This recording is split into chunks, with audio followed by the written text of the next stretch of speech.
मेरे सतगुरु की प्यारी साध संगत जी, मैं अमर सिंह बिश्नोई, काम चुटाला। साध संगत जी, आज तारीख 22/8/2024। साध संगत जी, फेसबुक पर मैंने कुछ कमेंट पढ़े जो मैं वीडियो डालता हूँ, तो कुछ ने बोला कि भाई अमर सिंह डर गया, कुछ ने बोला भाई अमर सिंह बिक गया, कुछ ने बोला कि अमर सिंह दब गया। तो मैं आप लोगों को आज असली बात बताता हूँ। सारी साध संगत ध्यान से सुन ले मेरी बात को। एक तो मैं डरने वाला नहीं हूँ भाई, मौत सच्ची है और जिंदगी झूठी है, और इस सतगुरु के लिए मेरी मौत हो जाए तो मुझे और चाहिए ही क्या। ठीक है, बिकने वाला नहीं हूं भाई। करोड़ों में चाहे तो कोई सोने की लंका बना दे तो भी नहीं बिकने वाला हूं। ठीक है, दबने वाला नहीं हूं भाई। गलत काम करे वो दबे, मैं क्यों दबूं। और अब तो मैं तो कभी नहीं डरा, कभी नहीं दबा। मैं जहां कभी भी कोई गलत बात, चाहे परिवार में हो, चाहे समाज में हो, चाहे किसी जगह हो, मैं उसके खिलाफ बोल रहा हूँ। और ये तो डेरे का मामला है और सच के साथ खड़ा हूँ।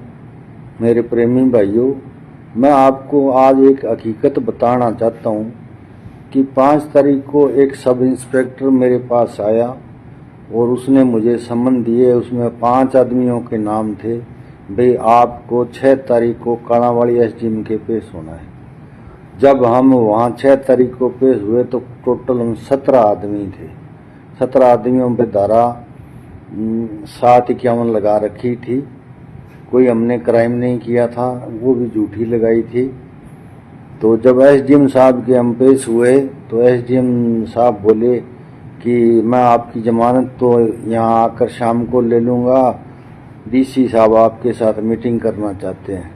तो हमने कहा जी चलो ठीक है, मीटिंग करना चाहते हैं तो हम तो आम इंसान हैं, डीसी साहब करना चाहते हैं तो मीटिंग कर लेंगे। तो उस टाइम हम सिरसा गए फिर डीसी साहब के पास। उस टाइम हम लगभग 50 आदमी थे। तो डीसी साहब से और ये काणावाली के एसडीएम साहब दोनों बैठे थे। इन्होंने हमारे साथ मीटिंग की। ये बार बार यही दबाव दे रहे थे कि आप वीरेंद्र के साथ मीटिंग करो। तो हमने इनको कहा जी हम वीरेंद्र के साथ मीटिंग नहीं कर सकते हैं, क्योंकि संगत की तादाद बहुत जाता है और टोटल संगत का फैसला हम 4-5 आदमी या 10 आदमी नहीं ले सकते हैं। और अगर हम फैसला लेते भी हैं तो संगत को बहुत ज्यादा गुस्सा है, वो हमें पीट पीट कर मार देगी। हमने मना किया, लेकिन डीसी साहब और एसडीएम साहब ने फिर हमारे पे दबाव बनाया। 5-4 बार मीटिंग की, बोले नहीं आप मीटिंग करो, हम करवाते हैं, आप उनसे सवाल पूछ लो वीरेंद्र से। तो जो हम सभी लोग थे उनमें से कुछ लोग और भी बोले थे। वो बोले जी कि ये हम मीटिंग करना ही नहीं चाहते और आप धक्के से क्यों करवा रहे हो। और अगर एक व्यक्ति ने तो ये भी बोला कि आपने अगर जबरदस्ती उसको गद्दी पे बिठाना है तो बिठा दो, फिर हम सरकार के आगे हमारा क्या जोर है, हम अपने घर चले जाते हैं और आपको हमारा ज्यादा डर है तो आप हमें गिरफ्तार कर लो। ये बात भी हमने कही थी। जब इनकी पेश नहीं पड़ी हमारे आगे तो फिर एसडीएम साहब कहने लगे चलो मैं आपकी जमानत यहीं सिरसा के एसडीएम कोर्ट में ले लेता हूँ। फिर उन्होंने शाम को हमारी जमानत ले ली।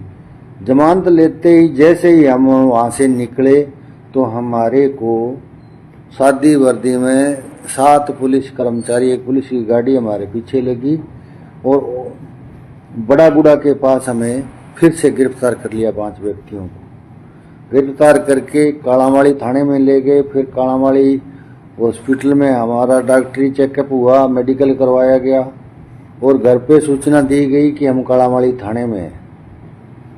जब ये सूचना दे दी कि हम काणावाली थाने में हैं तो हमें उठाकर रात को 12 बजे डबवाली के पुराना सदर थाने में लाकर बंद कर दिया। दूसरे दिन 24 घंटे से ज़्यादा पुलिस रख नहीं सकती है, तो पुलिस को पता था। दूसरे दिन पुलिस ने हमें सिरसा में जो कालामाड़ी के एसडीएम साहब हैं उनको सामने ही पेश किया। तो मैंने एसडीएम साहब से कहा, भी एसडीएम साहब आप अपनी पुलिस को पूछिए कि हमें क्यों गिरफ्तार किया था, क्यों रात भर रखा, हमने क्या क्राइम किया था। तो एसडीएम साहब एक बार तो पुलिस को बोले, बोलो भी इन्होंने क्या किया। हमने कहा भी हमारे फ़ोन चेक कीजिए, अगर हमने कहीं कॉल की है तो बताइए, हमने कोई गलत मैसेज डाला है तो बताइए। फिर एसडीएम साहब, मैं बिल्कुल सच टू सच बोलूँगा, एक शब्द झूठ एक शब्द गलत नहीं बोलूँगा, जो सच है वो बोलूँगा। एसडीएम साहब मेरे को अपनी कुर्सी पे बैठे थे, कहने लगे, अमर सिंह जी मैंने आपसे अकेले में बात करनी है। मैं कहा जी सर कर लीजिए। तो एसडीएम साहब मुझे एक साइड में ले गए और कहने लगे, अमर सिंह जी मेरे पे प्रशासन का बहुत दबाव है और प्रशासन कह रहा है कि अमर सिंह पर 307 लगाओ, बड़ा केस बनाओ, और मैं अपने हाथ से कोई गलत काम नहीं करना चाहता हूँ। मतलब इमोशनल ब्लैकमेल किया हमें, भाई मैं आपके खिलाफ कोई गलत काम मेरी कलम से नहीं करना चाहता हूँ, आपने कोई क्राइम नहीं किया है, आप पे कोई बड़ा केस बनेगा, आप जेल में बैठे सड़ोगे। मेरी आपसे एक रिक्वेस्ट है कि आप लिख कर दे दो कि हमें 2 दिन पुलिस कस्टडी में रख लिया जाए। हमारे को इतना डराया गया कि आप पे बहुत केस बनाए जाएंगे, झूठे केस बनाए जाएंगे, आप जेल में पड़े रहोगे। फिर मैंने एसडीएम साहब को कहा कि एसडीएम साहब 1 मिनट, मेरे साथ 4 आदमी और भी है, मैं उनसे बात कर लेता हूँ।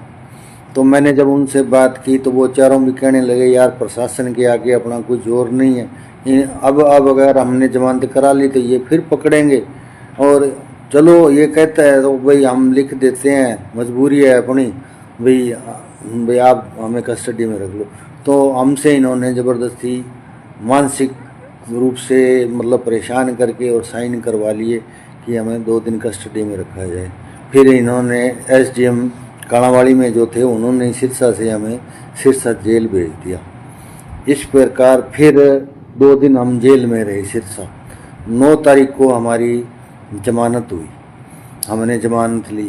पहले तो एसडीएम साहब का रीडर, एसडीएम साहब तो चले गए, हमारे से साइन करा लिया, और एसडीएम साहब का रीडर कागज लेके आ गए, बोले चलो आप जेल चलो। तो उस टाइम मुझे ध्यान आ गया था, मैंने कहा रीडर साहब आप इस पे तारीख नहीं डाली, आप 9 तारीख डालिए, आप तो 10 डाल दोगे, आप 15 डाल दोगे, 20 डाल दोगे, हमने कौन सा गुनाह किया है कि हम इतने दिन जेल में रहे।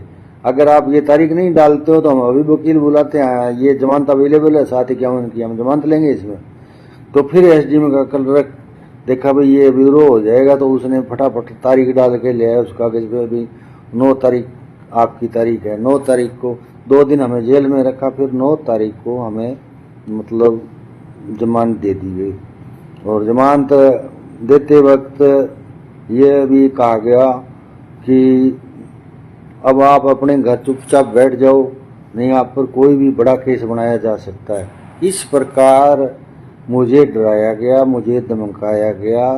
5 लोग और थे, उनके साथ भी ये किया गया। तो इसलिए मैं बोलना नहीं चाहता था प्रशासन के खिलाफ, आप लोग कुछ और सोचते रहे। सच्चाई मेरी ये है, आज मैंने 22/8/2024 को आपके सामने रख दी है। अब आप बताइए कि मैं क्या करूं, क्या करना चाहिए। ना मैं डरा था, ना मैं बिका था, ना मैं डरता हूं, ना मैं दबता हूं। आप लोग मेरे साथ इतने हो, मुझे बहुत बड़ा हौसला है। ठीक है मेरी प्यारी साध संगत जी, इसमें एक भी शब्द झूठ नहीं है। उस एसडीएम साहब को मेरे सामने खड़ा कर दो, उस डीसी साहब को मेरे सामने खड़ा कर दो, इनको इनमें मेरा एक भी शब्द झूठ निकल जाए तो मैं इस चीज़ का देनदार हूँ। तो साध संगत जी कारण ये है, मैं आपको बताऊं। बाकी अब आपने सोचना है मेरे बारे में, आप क्या सोच रहे हो आपने कहना है, आपने कमेंट्स में बताना है और लोगों को बताना है भाई ये बात थी। धन धन सतगुरु तेरा ही हाथ।